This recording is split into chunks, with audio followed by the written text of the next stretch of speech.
प्रेम और परमात्मा। संतों की उपदेश देने की रीति नीति भी अनूठी होती है। कई संत अपने पास आने वाले से एक ही प्रश्न करते हैं और उनकी जिज्ञासा को जागते हैं और सही सही मार्गदर्शन कर देते हैं। आचार्य रामानुजाचार्य एक महान संत एवं एक संप्रदाय धर्म के आचार्य थे। दूर दूर से लोग उसके दर्शन एवं मार्गदर्शन के लिए आते थे। सहज तथा सरल रीति से वो उपदेश देते थे। एक दिन एक युवक उसके पास आया और पैर में वंदना करके बोला, मुझे आपका शिष्य होना है, आप मुझे अपना शिष्य बना लीजिए। रामानुजाचार्य ने कहा, तुम्हें शिष्य क्यों बनना है? युवक ने कहा, मेरा शिष्य होने का हेतु तो परमात्मा से प्रेम करना है। संत रामानुजाचार्य ने तब कहा, इसका अर्थ है कि तुझे परमात्मा से प्रीति करनी है, परंतु मुझे एक बात बता दे कि क्या तुझे मेरे घर के किसी व्यक्ति से प्रेम है? युवक ने कहा, ना, किसी से भी मुझे प्रेम नहीं। तब फिर संत श्री ने पूछा, तुझे मेरे माता पिता या भाई बहन पर स्नेह आता है क्या?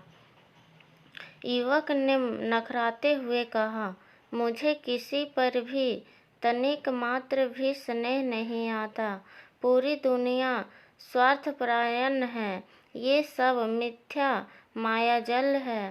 मायाजाल है, इसलिए तो मैं आपकी शरण में आया हूँ। अब संत रामानुज ने कहा, बेटा, मेरा और तेरा कोई मेल नहीं। तुझे तो चाहिए, जो चाहिए वह मैं नहीं दे सकता।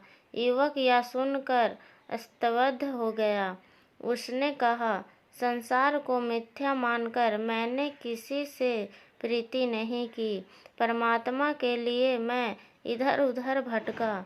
सब कहते हैं कि परमात्मा के साथ प्रीति जोड़ना है, तो संत रामानुज के पास जाकर आप तो इनकार कर रहे हो। संत रामानुजन ने कहा, यदि मुझे मेरे परिवार से प्रेम होता, जिंदगी में तूने तेरे निकट के लोगों से किसी से भी स्नेह नहीं किया होता, तो मैं उसे विशाल स्वरूप दे सकता था। थोड़ा भी प्रेम भाव होता तो मैं उसे ही विशाल बना के परमात्मा के चरणों तक पहुंचा दे सकता था। छोटे से बीज में विशाल वट वृक्ष बनता है, परंतु बीज तो होना चाहिए जो पत्थर जैसा कठोर एवं शुष्क हो। उसमें प्रेम का झरना कैसे बह सकता हो?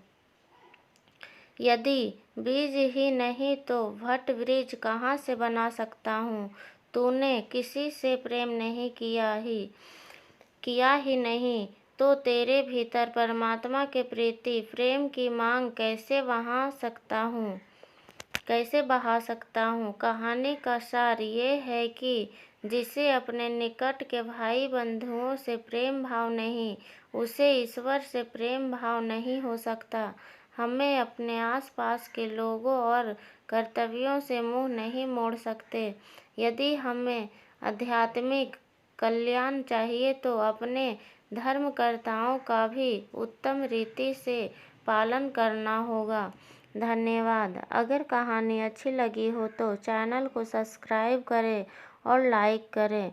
धन्यवाद।